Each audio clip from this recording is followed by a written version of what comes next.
Hello everyone, this is CJ with Cycletron. Today I'd like to talk about the important topic of mental health and suicide prevention.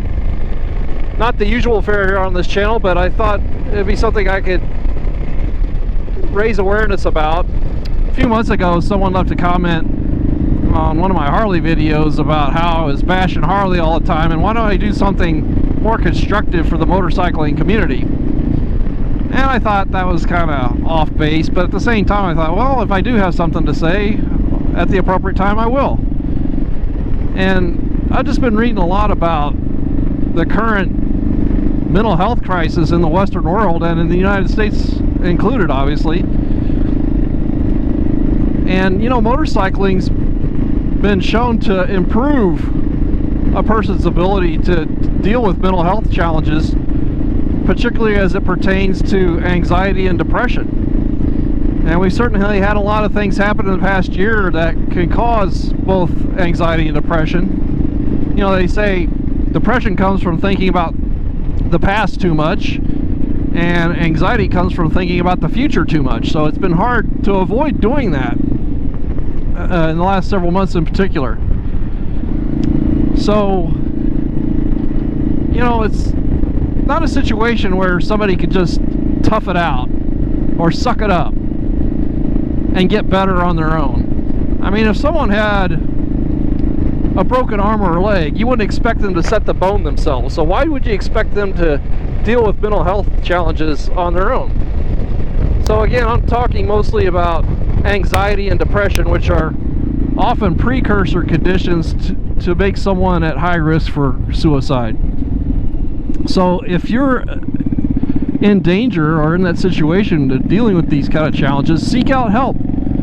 Talk to a family member. Seek the help of a professional. That's what they're there for.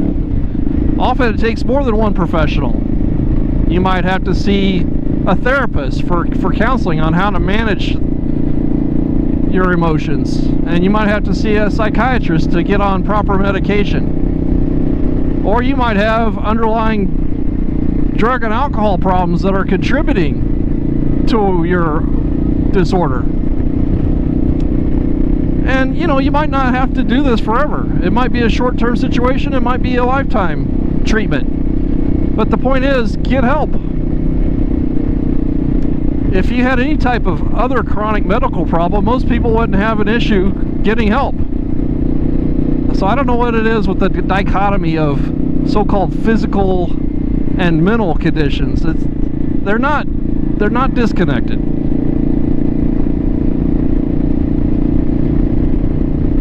You know, motorcycling is a mindful activity, and it can help people deal with a lot of these symptoms, but it's not always enough on its own. And I think a lot of people that have anxiety, depression issues are naturally drawn towards motorcycling as an activity. Doesn't mean, obviously, that everyone that has a motorcycle has those issues, but I think a lot of people do, whether they even realize it or not. So if your life's not going the way you want it to go, for a variety of reasons, there's ways to work on it. You know, the channel now is at a point where any given video gets enough views, or the channel itself gets enough views in a given day, that there's probably at least one person out there watching this video that could benefit from seeking treatment. And right now, it's fairly easy to do. Telehealth is widespread now, so you could readily seek the help of a professional, and it's much more convenient to do so. And frankly, it's much more private. You don't have to sit in a waiting room all day, where you might run into other people, especially if you live in a small town. But don't let the potential of other people knowing what you're dealing with dissuade you from getting help. And confide in your friends and family members. Let them know that you may be struggling. If you are in an acute situation, call a suicide prevention hotline. I'll list the number here for the US. There's often insurance company resources. If you call member benefits, they can put you in touch with mental health professionals.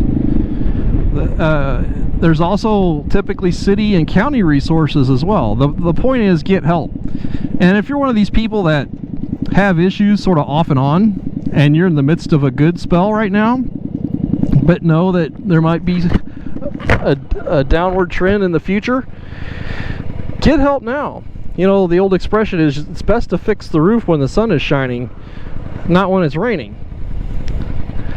Also, from what I understand too, there are two key periods. I mean, these issues can crop up at any time throughout a person's life, but adolescence through young adulthood, and as a person ages beyond the age of 50, turns out to be particularly vulnerable times due to physical changes a person goes through. An older person might experience loss of other family members, or just undergo health changes themselves for the worse that can trigger these anxiety and depression episodes.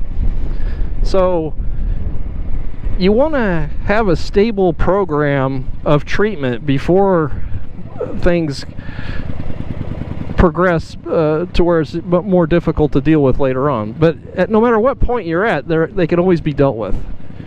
So that's my message for today. If you have any thoughts or comments on this, please let me know down below, and please stay tuned for future videos. Thanks very much, everyone.